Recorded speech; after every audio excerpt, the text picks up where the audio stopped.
Hi everyone, this is Jacob and it's finally Friday. Today I wanted to introduce a 5-part series I'm going to do on the basics of wireless. This would be helpful for you whether you have extreme wireless or any third-party wireless as well. This series is going to be more standards based and it's going to be over industry best practices instead of an individual wireless solution. I'm going to have 5 topics over the basics of wireless. The first being 2.4 versus 5 gig. The second week I'll go over what is CCI, and I'm going to really cover more than just co-channel interference, but deal with all the different contentions and interference we deal with on a wireless network. I will look into channel design on the third week. The fourth week will be other best practices for our networks. And then the fifth week would be how we can mitigate the effects of contention and interference. So 2.4 versus 5 gigahertz. What is the difference? There are a couple of differences when we talk about 2.4 and 5 gigahertz. The first being the difference in propagation. 2.4 is a lower frequency, which means it has a longer wavelength, which you can see in the bottom right here in the illustration. You can see the 2.4 wavelength is just longer. That means for every bit of traveling vertically, it travels further horizontally. Versus 5 gigahertz, which is a lot more compact. Therefore, for every bit traveled vertically, it travels less horizontally. So by the nature of a lower frequency, you also have better range. And we know this in our day-to-day life as we turn on our radios. You know that AM radio goes a lot farther than FM. AM is a lower wavelength of RF, therefore it travels farther. You can get an AM radio station a lot further away than an FM radio station. In Wi-Fi, 2.4 gigahertz will travel about twice as far at the same power as 5 gigahertz. So this is Ekahau. This is the software we use to look into an RF environment and to predict what APs will do in an environment. So this is a 3935. This is an extreme AP placed on what would be football field. So this is open air. I put it on the edge of 2 football fields stacked side by side. And you can see that basically covers 2 full football fields on 2.4.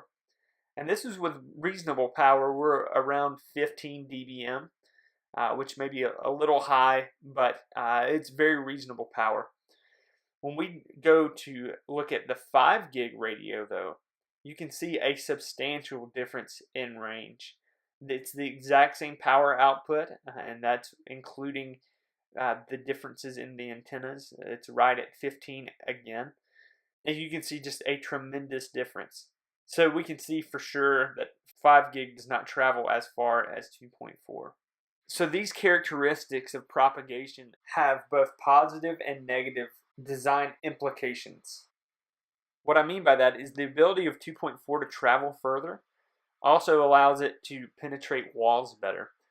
And many times we are trying to plan for capacity and we actually want our walls to stop the signal, which is a huge negative for 2.4. However, if we are looking to reach out to a football field or baseball field or do a point-to-point setup, then 2.4 does reach further, which can be a benefit in that scenario. So just how far can signal go? Well, this is an AP set to 1 milliwatt, which is a very low power setting. And these are football fields with end zones stacked side by side. And you can see that we're reaching out to 5 football fields, around 2,000 feet. And now this isn't usable signal at negative 95 dBm, but it will raise the noise floor of that area. So we're talking RF will travel a long way. Even if we can't sense it, it's there. It may be too low to sense other than your noise floor being raised. Another difference between the two is the difference in interference. 2.4 is a very crowded band. You have cordless phones, microwaves, Bluetooth, the new Zigbee protocol that's out. It's running on 2.4 as well. And just a lot of IoT, a lot of your watches, a lot of your smart devices are wanting to jump on the 2.4 band. This is a huge negative for 2.4. It's just crowded. There's a lot of devices wanting to talk, and only one device can talk at a time. If the radio waves are strong enough, then no other device can talk. In 5 gig, however, there's only some IoT on the 5 gig spectrum, so it is a lot cleaner. We don't have near as much to compete with, which is very important to know when we try to plan out our wireless environments. The third difference is the difference in channels. In 2.4, we have 11 channels. However, only 3 of those are non-overlapping. You can run 20 or 40 megahertz wide channels. And we're going to get into why you would not want to run 40s ever on 2.4 a little later in the channel design section. In 11B channels are actually a little wider. That's the old standard. There's not really a whole lot of 11B around anymore. But 11B channels are 22 megahertz wide, where all other channels are normally 20 megahertz wide. On 5 gig, we have 25 channels when you include DFS channels, and 16 of those channels are DFS channels. And if you do the math, obviously that leaves you with nine non-DFS channels.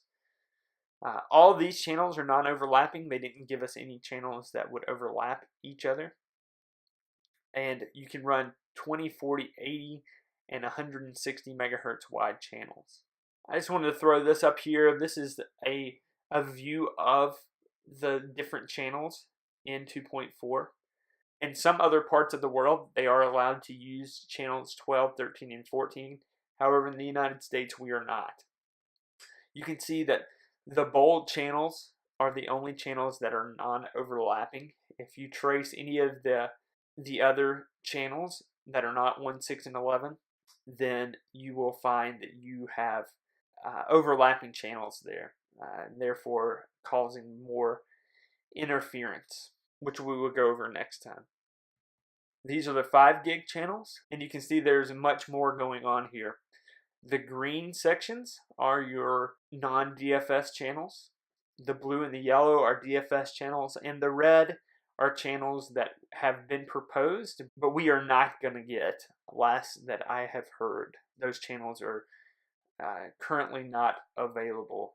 That's it for this Finally Friday. Join me next week and we'll be going over all the different types of interference on our wireless environment.